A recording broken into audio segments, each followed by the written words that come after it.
they met, they determined very quickly, without really any evidence at all, that Jesus had to die. You might remember there's a guy we've heard about before that was a member of the Sanhedrin, a guy by the name of Nicodemus. And you might also remember, I can't remember which chapter it was in, that at one time there was a meeting of the Sanhedrin to discuss Jesus and what he was doing as far as preaching and how it was affecting everybody adversely in their mind. And Nicodemus said, hey, let's give the guy a chance. And he was basically voted down. We're not told what he did this time. Certainly from Pilate's standpoint, Pilate generally didn't stay in Jerusalem. Remember, this is the Passover. This is to celebrate the freedom of the Jews from the slavery in Egypt once a year that occurred. And so the town of Jerusalem grew by millions of people. Romans always sent more soldiers into Jerusalem than were there normally. Pilate was normally at his residence on the seashore, and he came to Jerusalem because of this very thing, the fear of Romans that there might be a riot. We got to put it down quickly if it's going to occur. So here Jesus was there. If you went back to 29 through 37, and I'm not doing it all, but he basically asked the priest that brought Jesus, what are you accusing him of? And this gives you a hint of the way things are working. The reply was, if this man were not an evildoer, we would not have delivered him to you. They've already decided. They have to come to Pilate. The reason they have to come to Pilate, we were told last week, is because they want Jesus dead. And yet the Romans have taken from the Jews the ability to kill, except in very unusual circumstances. And so they come to him and they say, if he wasn't an evildoer, we would not have delivered him to you, which Pilate, because of his relationship with the Jews, he actually, because he was so hard on them, he actually had some Jewish people and also some of the Samaritans that revolted while he was the governor, and he was called back to Rome to basically have to answer to it. And he eventually, after all of this happened, was replaced.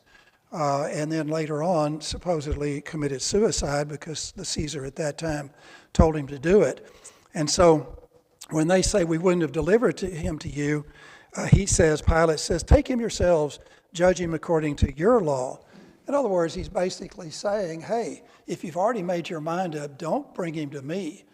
In fact, we're not told in John, but Pilate actually tried to get out of this whole situation. He did what a lot of judges do in my day and in our day and time, and that is the first thing a judge does when something is filed in his or her court is determine whether he or she has jurisdiction over the matter. Jurisdiction determined basically by the type of case it is and where the alleged wrongdoing occurred. And Pilate, when he found out Jesus was from Galilee, tried to send him to that governor, which was smart. He was smart enough to send him back, saying, no, I don't have jurisdiction over him. So Pilate stuck with him. So he's saying, hey, if you've already made your mind up, then you just take him and do whatever you want to do to him in accordance with your law. And then they come back and they say, we are not permitted to put anyone to death. So they've already judged him before they bring him to Pilate. They've already determined that he has to die. And Pilate, being the Roman governor, is the person that can authorize that to be done. Pilate is a very reluctant person to do that, though. And so he comes in, and they've talked about Jesus being king of the Jews. And so he asks Jesus, are you king of the Jews? And Jesus answers, are you saying this of your own initiative, or did others tell you about me? And so he's basically saying to Pilate, is this coming from your heart, or is this because of what these other people are telling you? And his response was, I am not a Jew, am I? Again, conflict between Gentiles and Jews, between conqueror and the conquered. And so then he says to Jesus, what have you done? And Jesus says, my kingdom is not of this world. And Pilate says, so you are a king? And Jesus says, you say correctly that I am a king. For this I have been born, and for this I have come into the world, to testify to the truth. Everyone who is of the truth hears my voice. Then the response of Pilate was what you ended last week with, a statement of, well, what is truth? It sounds like a rhetorical question. It sounds like he really doesn't care about an answer. It sounds like he's frustrated with what he's having to do with. The thing that you kind of, in a way, hope for, or at least I did, was that Jesus came back and told him what truth was. Just like he did Nicodemus. You must be born again. I have been sent here for the purpose of telling you the truth of the gospel. Jesus didn't do any of that. And the reason he didn't do any of that, because he's reached another stage of his time here on earth. His public ministry has ended. His sole purpose for the rest of the time he's on earth is to die for us. And obviously we're going to be seeing that. The one thing, and I have a bunch of sites for truth, but because I'm always late and because I don't teach next week, I'm going to try to miss them for right now. Let me be sure there's nothing else. Okay, that's good enough. So let's go to the Word. So we're actually in chapter 18, verse 38. It starts with, and they broke it down. Mine doesn't do it, but others do, A and B. And A is where we ended last week. Pilate said to him being Jesus, "What is truth?" And here's our new stuff that we start today. And when he had said this, he went out again to the Jews and said to them, "I find no guilt in him." So in other words, when he said, "What is truth?" he either wasn't expecting Jesus to answer, or we know there was no answer, at least it isn't recorded here. So he goes back out to the priest and the Pharisees and the various ones that were there, and he says to them, "I find no guilt in him." So this is the first time that Pilate has come in and said, "This guy's innocent. What in the heck are you trying to do here?" He knows that they're trying to kill him. He knows that about a week ago, Jesus had a triumphal entry into Jerusalem. Pilate, I'm sure, is aware of that. So he knows what's going on. But look what he says in 39. Right after he says, "I find no guilt in him," in Jesus, he says, "But you have a custom that I release someone for you at the Passover. Do you wish then that I release for you the King of the Jews?" Okay, so what we've got there is a policy that when there is an event and there's people that are being accused of stuff, that the Romans, probably to keep peace, would say, "Hey, we'll release somebody we've incarcerated, we'll release them to you." And so you would expect, if you're using your worldly wisdom, that perhaps the chief priests and the Pharisees would have come to the point to say, "You know what, we made a mistake. Yeah, release him to us." But they don't say that at all in verse 40. So they cried out again, saying, "Not this man." They've rejected Jesus once more. "Not this man, but," and here's their choice to replace Jesus, "a guy named Barabbas." And then John ends verse 40 with his statement of, "Now Barabbas was a robber." Okay, Mark and Matthew tell us he's more than a robber.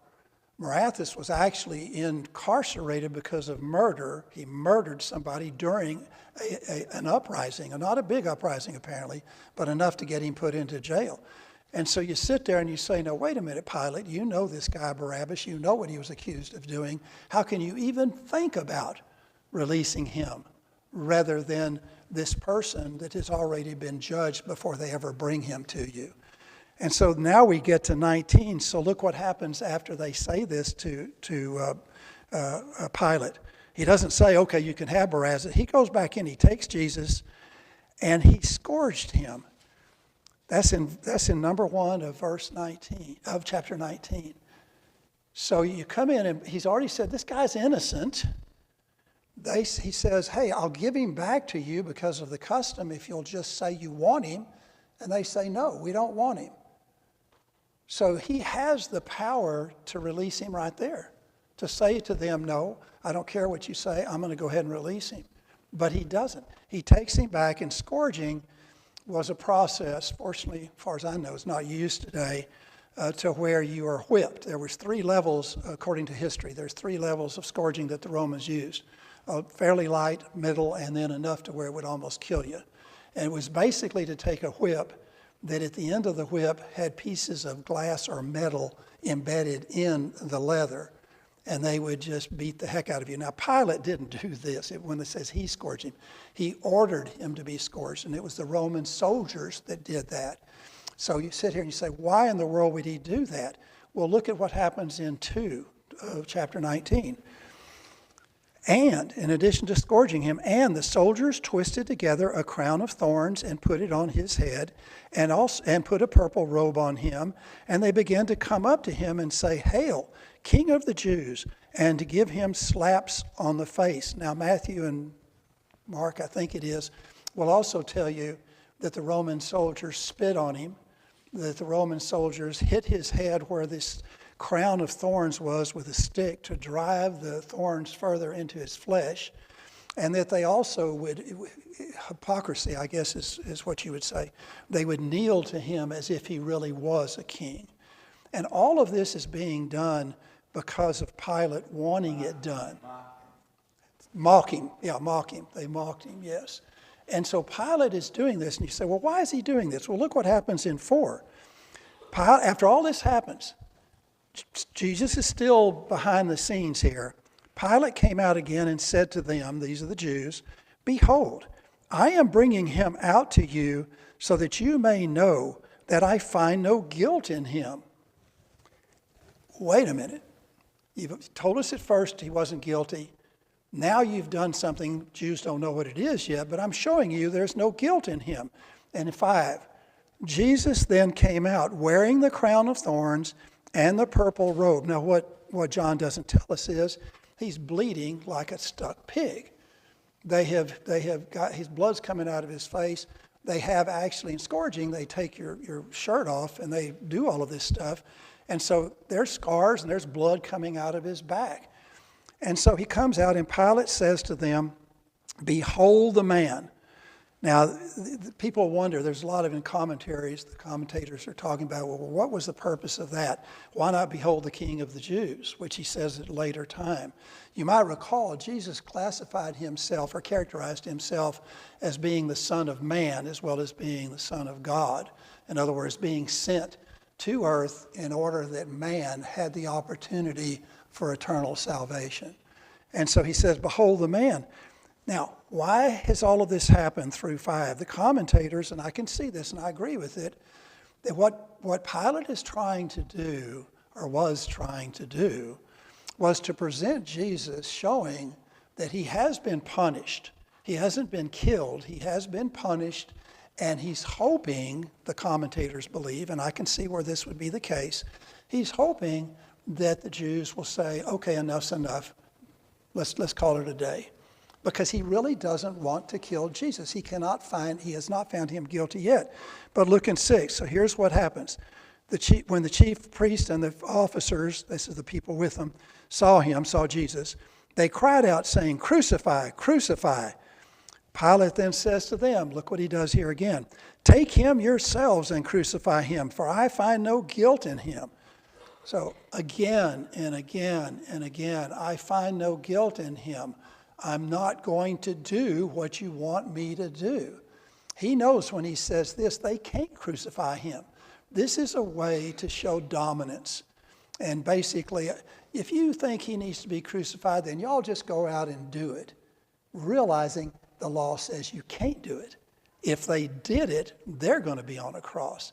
So he's showing that, hey, I am dominant over you, and once again, making them mad. And so then, I want to be sure I've got this right.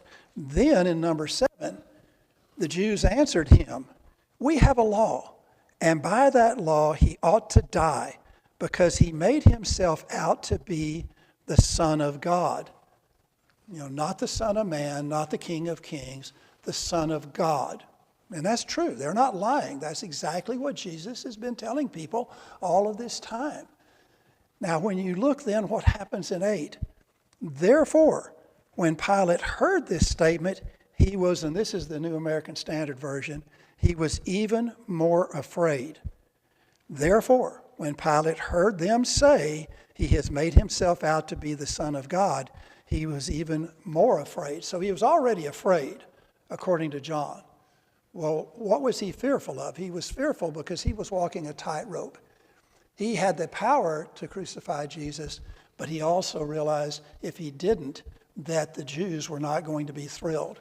And then they might get him back to the Caesar, Tiberius, and get him called on the carpet like he had been before. So he's more afraid. So how does he react in verse 9?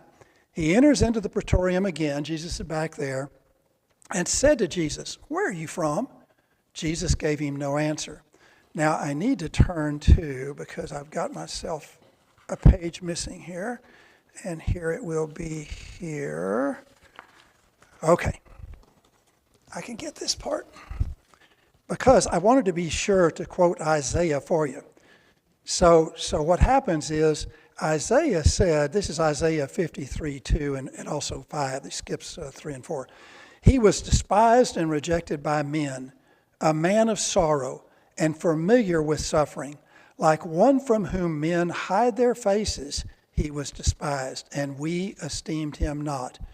But he was pierced for our transgressions, he was crushed for our iniquities. The punishment that brought us peace was upon him, and by his wounds we are healed. This is prophecy back in the Old Testament that's talking about what's happening. And so this is why Jesus, because you ask yourself, or I ask myself, why was Jesus silent on some of this stuff? And he was fulfilling that prophecy. And because remember, he could have called 10,000 angels to come down and get him out of this trouble if he wanted to. But God had determined this is the way it was. And so this is something else when you get to that he says, I find no guilt, and they talk about the law. Then we come in and he says, where are you from? And Jesus answered that I am. And he says, let me see. He doesn't say anything at that time, but then he comes in later and he says, and Pilate then said to him, so you will not speak to me? Do you not know, this is verse 10, that I have authority to release you and I have authority to crucify you? And now Jesus answers in verse 11, you would have no authority over me unless it had been given to you from above. For this reason, he who delivered me to you has the greater sin. So basically, Jesus now speaks. He replies. Pilate says, hey, I can either crucify you or I can let you go. You better speak up. Well, Jesus speaks up. But it isn't like you would expect, yeah, I would appreciate it if you'd let me go. Or even, hey, I need to be crucified because that's what God the Father has determined is to happen to me in order for people to be saved. He doesn't do either one of those. But when he comes in and he says, you have no authority over me unless, and he knows the answer to this already, unless it's been given to you from above being God. So he says that to put Pilate in thinking about, wait a minute now, all of a sudden we're in a situation here where this guy that the Jews have said he's son of God, that this guy is saying to me, I have no authority over him unless God has given it to me. But then Jesus softens the blow somewhat, and he says, for this reason, this is 11 again, for this reason, he who delivered me to you, God delivered me to you. No, excuse me, I took the wrong person. This is the Jews that delivered him to him, has the greater sin. And so Pilate now is thinking, okay, wait a minute. This guy, and remember the Romans, I didn't tell you this, the Romans believed in many gods. They didn't believe there was one God. Well, they believed that there was one God. It was the emperor. It was Caesar. So now all of a sudden, Pilate is sitting here and saying, wait a minute, is this guy that I've had scourged, that my soldiers have spit on and done all of this mocking, is this guy somehow a god that I'm just not aware of? And that's why he was asking him that, and that's why Jesus responded the way it is. So look at what happens after Jesus says that. You have no authority unless it's been given to you by God, and you aren't as guilty of sin. You're guilty of sin, but you're not as guilty as the Jews that delivered me to you. So what's the result with Pilate in 12? Typical human response. As a result of this, in other words, what Jesus has been saying, Pilate made efforts to release him. So he's coming in again and he's saying, we aren't told what those efforts were, but he hasn't given up yet on releasing Jesus and not crucifying him. So he makes these efforts to release him, but the Jews cried out saying, they're playing their trump card, right? And I hate to use the word trump in here. They're playing the best card in their hand. I apologize. They're playing the best card in their hand, and that card is this. If you release this man, you are no friend of Caesar, everyone who makes himself out to be a king opposes Caesar. So there's two parts to this thing. Pilate, governor of Judea, if you release this man, you are no friend of Caesar. If you're not a friend of Caesar, what are you? You're an enemy of Caesar. And so he's already had problems with Caesar. He's already kind of on the hot seat. And this statement that they made is taking a different approach from what they have done before. They're now playing hardball. And so they end in verse 12 with, everyone who makes himself out to be a king opposes Caesar. And so they're saying, now look, we're telling you, Jesus says he is a king, and therefore he opposes Caesar. If you don't crucify him, you also are opposing Caesar. So now we see what happens. And we will get to, I want to be sure I got it in order. Yeah, how much? Thank you, Buzz. We have 10 minutes left. Okay. So then there's a therefore in 13. Therefore, when Pilate heard these words, what did he do? It says right here, he brings him out. He brings Jesus out. He sits down on the judgment seat, not the judgment seat that Jesus is going to be sitting on someday. He brings him out and sat down on the judgment seat at a place called the Pavement. In Hebrew, mine says, but in Hebrew, Gabbatha is the name. And then in 14, let me stop there for just a minute before we get to 14. So basically, Pilate has had enough. He fought and fought and fought as hard as he was capable of fighting to save Jesus. But now, as I say, they have told him that, guess what? We're going to report to Caesar that you have opposed us, and we are opposing Caesar opposing Jesus because he has said he is a king. He didn't say a king of the Jews. Jesus wasn't king of the Jews only. He's king of all of us. He was king of mankind when he was on earth. But they're saying to Pilate, and that makes sense to Pilate. He was more afraid than ever, and so he comes out. He sits at what they call the judgment seat in a place called the Pavement. It was called the Pavement because it had stones, pretty good area with stones. And now here comes something kind of a little bit different. John comes in 14 and he says, now it was the day of preparation for the Passover. It was about the 6th hour. And he, this is Pilate, says to the Jews, behold your king. So one more time Pilate comes in and he says to the people that want to crucify Jesus, here's your king. They come back and they cry out in 15, away with him, away with him. Crucify him. Pilate says to them, still clinging to a little hope here, Pilate says to them, shall I crucify your king? And here's what you can just cringe. If Nicodemus was there, this next statement would have just crushed him. Because here's what they come in and say. The chief priest answered Pilate's question, shall I crucify your king? They answered, we have no king but Caesar. They have completely disavowed Jesus. By disavowing Jesus, they've disavowed God. And if I were there, I'd be pulling on their shirt sleeves and say, wait a minute, let's don't quite make it that way. Let's say he is not our king, and we're not going to say Caesar is our king, because God is really our king. They knew there was a God. They were waiting for God to send the person who would become king. So it ends in 16. So he, Pilate, then handed him, Jesus, over to them to be crucified. Now the them, be sure you understand, the them was not the Jews. Again, the Jews had no ability to crucify Jesus. So when he says handing him over to them, it was the soldiers that he handed him over to. So what do you get out of this? You got a Gentile governor who really doesn't like the Jews that much, who's put in a very difficult position of really governing them, answerable to a guy in Rome who's Caesar. You got the Jews that have been waiting for a king, a Messiah, to come to them and defeat the Romans and everybody else. And they're all kind of caught in this trap. And they're all doing things that God wanted them to do. When you start wondering, why didn't they do this? Why didn't they do that? They all are playing according to the script written by God, just like we are. Just like one of our responsibilities is to witness to others.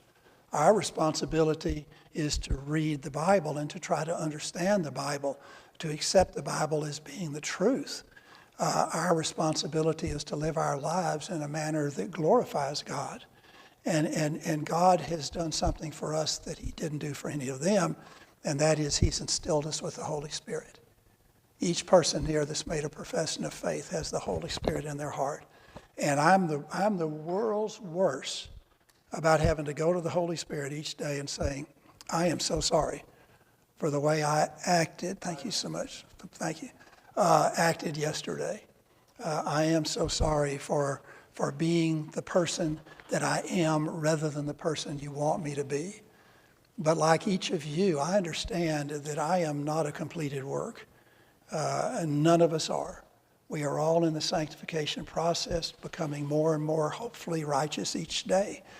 And one of these days, we'll be either raptured up into the air, or we will die and then later be taken up. And we will be able to answer, not to determine our salvation, but be ready to answer to Jesus about how we lived our lives. And fortunately, God doesn't care how I lived my life before I made a profession of faith. But when I made that profession of faith, that's what I'm answerable to. What am I doing to show everybody that's around me that I'm living my life in a manner worthy of the sacrifice that was made for me? And as I say, and that's probably one reason I stand up here as opposed to some of the preachers we have, is I have lived my life in a manner that is not pleasing to God. And I have tried since I've made a profession of faith to do so, but I still fail. And all of us do. We all need to realize that. And, you know, I pray to God every day, guard my lips, keep me from saying things that I shouldn't say. But I'm a lot like my mother, and this woman here will tell you that with great pleasure. He's a lot like his mother. And my mother had a brain, and she had a mouth. And what went out of her brain came right out of her mouth, and it never got down anywhere else. And I can be that same way. And I'm sure none of you can. I know that, particularly this one here, Miss Perfect over here. But anyway, something to always think about as we go through this. I'm very sad every time I read this part. I feel like I have completely failed God because of what Jesus went through for me. And I just have to keep trying to work a little bit harder, and maybe one of these days, in fact, one of these days he'll look at me and say, okay, you did all right. You're not going to live in the penthouse, but you're not going to live in the outhouse either. So I thank you for this. Let me go ahead and close. Buzz, again, I appreciate time. I have time for a 3-minute prayer. You want to hear a 3-minute prayer? I'll pray mainly for that guy sitting back there because he's going to be teaching us this next hour. He always does well. Today is communion, and something that's very frustrating to, I think, a lot of us here is some of the people that attend our church don't take communion very seriously. It doesn't seem like they are anyway. Communion is a time to look deep inside yourself and to judge yourself, evaluate yourself. And that's why it's always, when I see his communion, I say, oh no, not again. You know, I got to judge myself. But it's also a joyful time because we're thanking God for the sacrifice that his son made for us. And we are doing it in remembrance to him. Every day we should live in remembrance of what Jesus did for us. So let me go ahead and pray. Father, once again, I thank you for giving all of us here the opportunity to spend another hour on this earth to worship you. And I pray for Kenny as he preaches this next hour. I feel such comfort in knowing that Kenny will be up there because I know that he will say just the right things that you give him to say so that all of us will be motivated to study your word and to pray to you daily. And I pray that we don't let the worldly things that face us each and every day affect us to the point that we draw away from you. I fear our country is getting to, or is already at that point. I pray you touch the hearts of the leaders of our country. Remind them they're in the position of power over us because you permit it. Remind them that they have a responsibility to govern us in accordance with your word. And I pray for all of this in your most precious heavenly word. Amen. Thank you, everybody.